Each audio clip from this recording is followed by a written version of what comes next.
Hey everybody, it's Femtrooper, and today I'm going to be doing a pickups video.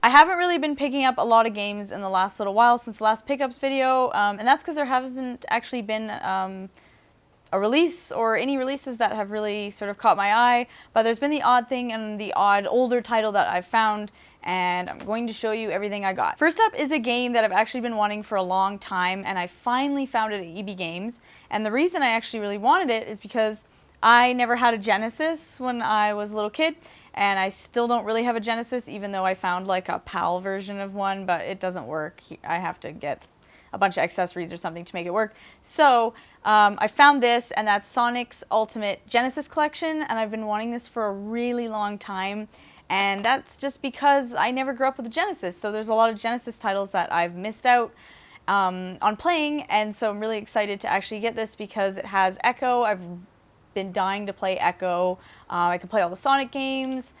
There's like actually a lot of stuff on here, like Phantasy Star, so for what the price was, I think I paid like $18 for it, and there's like, I don't know if it actually says in the back, over 40 games. Like, I'll take it, so I'm pretty excited with that purchase. Next up is another PS3 game that I actually saw because it was on one of Balnick 1982's recent videos, and I bought it kind of for the same reason he did, and that is the Best of the PlayStation Network Volume 1, and the reason I bought this was for Tokyo Jungle. I've wanted to play that game forever. Ever since it came out, I thought, oh, that looks so cool, it looks so neat. But they never really did a physical release in North America. You could always just get it on the PSN, and I don't know, I've never really been like a PSN eShop person, so I just never played it. And then I saw it again at EB Games, brand new for $10.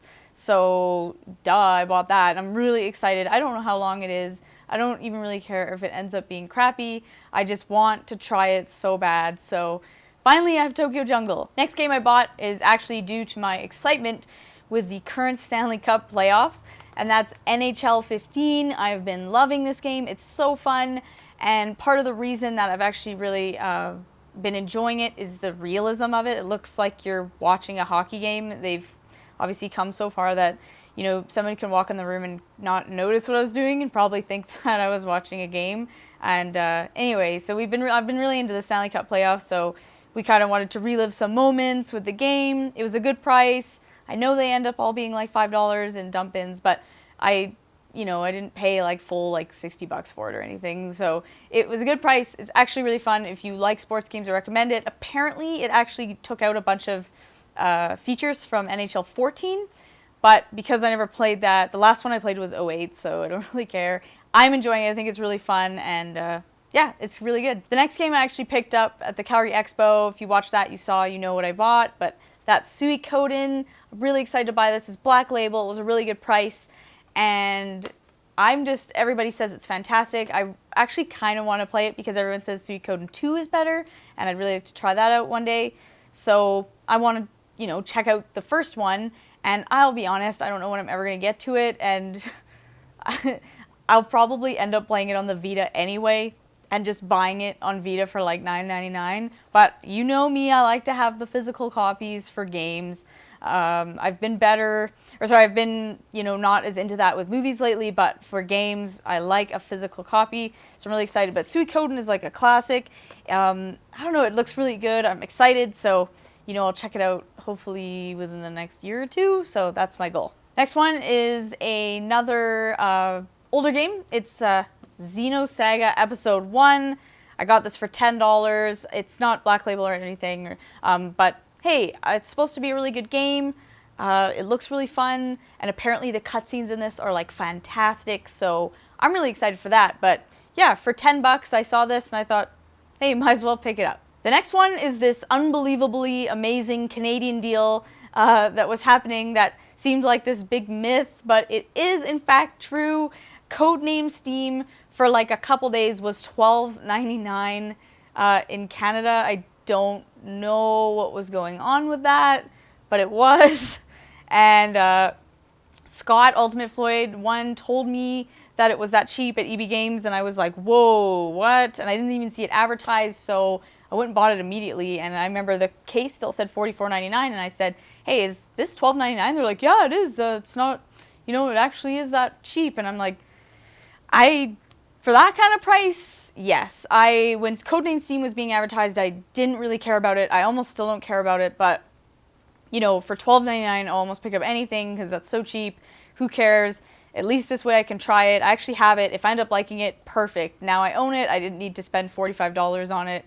And if I don't like it, it means I never spent $45 on a shitty game. So I think it's a win-win. It's a Nintendo game. It's Miyamoto. I don't know. It's probably okay. It's strategy. I actually think it might be not too bad. It just looks a little gimmicky to me and like I don't know. There's something weird about it, but hey, for $12.99, you cannot go wrong. The next game is a game that I've been really looking forward to. I'm so excited that it finally came out as a physical release, especially for the Vita. I love, love, love handhelds, especially for visual novels, and that is Steins Gate. Oh my god, I'm so excited to finally own this. There still isn't an official North American release, but it was released in Europe, and because the Vita is region-free and this is in English, then it's a win-win for everybody. So I actually ordered it from videogamesplus.ca. So ironically, I ordered a European game from a Canadian website, and I'm Canadian.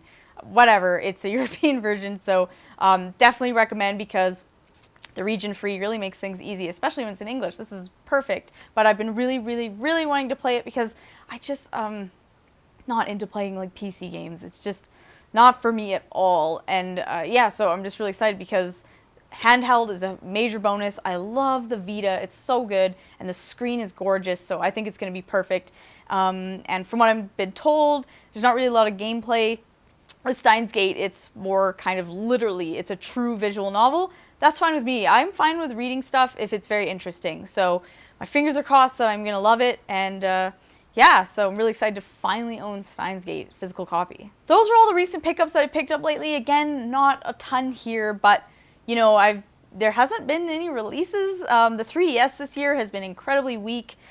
Like almost no releases besides like Codename Steam and Majora's Mask. Like really not a lot going on there. This seems to be the year of the Vita. There are so many Vita games coming out that I'm excited for. And when I say that, I don't mean like 15, but there's a lot that I want, as opposed to like 0 3DS games. So 3DS, gotta step it up a notch. But yeah, I'm really excited. So yeah, not a ton, and no new Wii U games, but there's probably going to be some new Wii U games coming up in the future. So I will see you guys at the next pickups video and my next video. See ya!